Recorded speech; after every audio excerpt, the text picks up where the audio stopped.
Netherlands,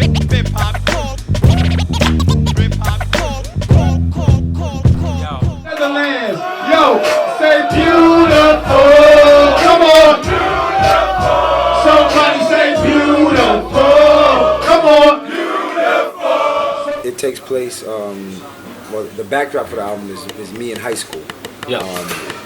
The cover is me graduating from 8th grade, going into high school, and the whole entire album is me walking into my high school freshman year.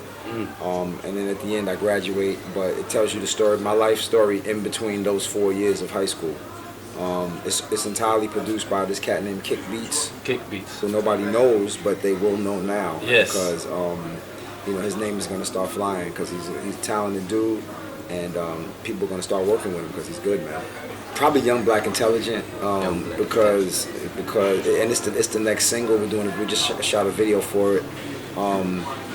That song encapsulates my entire experience as a young dude growing up in Brownsville, Brooklyn, hanging with people in my neighborhood who school wasn't necessarily the most important thing to them, and trying to deal with living in the hood, being a smarter kid, but having the pressures of, you know, the hood and the street, and not being sure which direction to go. Yes. So making that decision to focus on school and sports is what allowed me to be here talking to you today, to be able to travel the world and do the things that I've been able to do. If I'd made a different decision, you know, I could have been, you know, locked up for 15 years right now. I could be 6 feet deep. You don't know, you know. So that's why that's my favorite song. Well, it was painted by an artist from the UK. His name is Temper. He's been friends. We've been friends for a long time. I've known him. I met him probably back in like '98 or '97, touring in the UK. He's a dope graffiti artist, but what people don't know about him is that he also paints. Okay. And so I thought having a painting from him, or a portrait painted by him would be cool, but I didn't know what I wanted. So he said, well, just send me a bunch of pictures of you at that age. So I sent him maybe 4 or 5 pictures. Dope. He chose this picture with the graduation cap and gown on, and that was perfect for what I was trying to do with the album. You got to change with the times, because now digital is the main way people get music. They just download it to their phones and they have it instantly. It's different than where it used to be, when people could go in the store, they could pick up a CD or a piece of vinyl, look at it, turn it over, read it, you know, open it up, look at the pictures, read the credits. It's a different time, and you have to just understand the time that you're in, and then make the adjustments.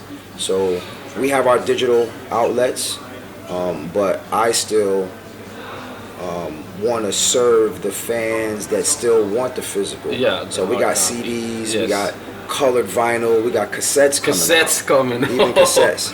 So you know, it's just to show the appreciation for the physical, that it's still there and that people still want it. But it's an ever-changing industry. There's always new technology coming out. There's new apps. There's new things that you can do. So we just try to stay on top of that. I learned to just be able to listen to new artists. There's a lot of cats from my era that just don't even want to hear anybody new. Yeah, there's garbage out there, but there's good music out there. There's talented cats doing it that you have to kind of find and seek out and listen to and go, okay, he's good, he's okay, he's whack, he's terrible. Hey, I hear people telling me, like, I gave up on hip hop, you know. Back in 2000, 2001, I gave up on hip hop, and I mean, obviously, I didn't give up. I'm still doing music. You can't be lazy. You gotta find out who the good ones are, and buy that, and play that, and talk about that. And so that's what I've learned, is I gotta continuously be looking for the new stuff, the good stuff. Weed through the garbage to find the good stuff. And that's one of the things I've learned. I mean, my advice is always to be yourself, be who you are. I think that's one of the reasons why I have the fans that I have is because they respect the honesty. I'm not rapping about Maybachs and millions of dollars and mansions and all of that type of stuff. I'm not rhyming about selling drugs and shooting up the neighborhood and killing other dudes for whatever, beefing with me, because that's not who I am. That's not the life I live. Okay. But there's a lot of rappers, more than you realize, that rap about that stuff that didn't never live that life. So that's my advice. Be yourself. Be yourself. I like Joey Badass. I like Kendrick. I like Big Sean. I like what's the big white kid with the beard? With the beard, sound like Ghostface. Oh yeah, Action Bronson. Action Bronson. I like him. I think he's dope. I mean, I would do it. I mean, if you listen to the new album, I collaborated with this kid, Your Old Drew, who's a brand new dude. Just kind of coming out. People, he got fans. People messing with him. So it just lets you know that I am listening to these up and comers. If I find a diamond in the rough, I'll work with them. Yeah, Of course. Kanye's forever in my playlist. He got joints that I just will always listen to. Nas is always in my playlist. He got joints that I will always listen to. Busta Rhymes is somebody who I'll always listen to. Elzai. Because I like hearing dudes just rhyme their ass off, regardless of anything, regardless of the beat, regardless of the hook. I just like hearing crazy verses. So I'll always, every time if it's some new Elzai, I'm definitely gonna check it out.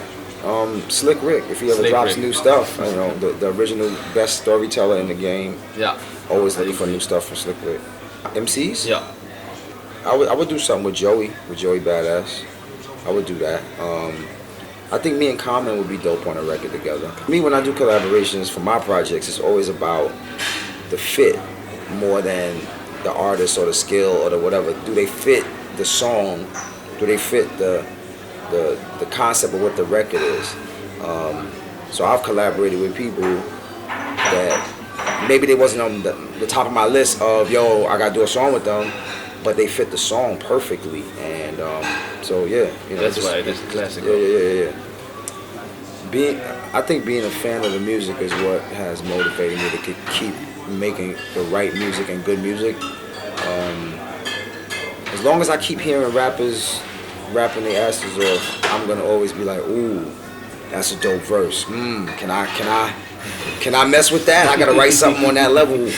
So hearing those verses from some of those cats makes me, go in and try to see if I can outdo that verse. It's cats like Joel Ortiz just like spitting a zillion bars and every bar is crazy. He's doing 60 bar verses, like that's just like astronomical to me. So it makes me say, okay, I gotta write something that at least like in my mind I'm like, what if I wouldn't end up in a cypher with this dude? We had 9 now. That was show number 10. Now we have 9 to go. So we'll be in Switzerland, Germany, France. I'm probably leaving out a couple of countries. Poland. We're going to Poland. Poland, dope. Yeah. Dope. So we got 9 shows left on this 19 show tour, and I'm looking forward to it, man. It's been a crazy great tour. Yo, what's going on, y'all? This is Masta Ace, Brooklyn, New York. EMC is the crew, and you are checking out hiphopcorps.com.